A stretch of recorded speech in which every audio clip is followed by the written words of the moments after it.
Hamıya salamlar, mənim adım Gülbül. Bu mənim kanalımın ilk videosudur. Və əslində ilk video olaraq heç bir video çəkməyə fikrim yox idi. Bugün şəhərdə özüm üçün biraz gəzməyə çıxdım və bunu sizin üçün yeni bir vlog kimi paylaşmaq istedim. Eyni zamanda nə vaxtında özümə kitab alışverişi yaratmaq istədiyim üçün bu kitabı oxumağa gətirdim və birazdan bu kitabı oxumaya başlayacağım. Yəni dediyim kimi ilk video üçün elə də bir fikrim yoxdur. Sadəcə biraz kitab oxuyub yaxşı vaxt keçirmək istəyirəm özüm üçün.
Uşaqlar, ümumiyyətlə bugünkü vlogumuz həddindən artıq spontan və əlaqəsiz oldu.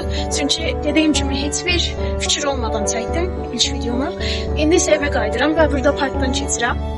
Və gələn video üçün daha maraqlı fikirləriniz varsa zəhmət olmasa şərh bölməsində qeyd edin.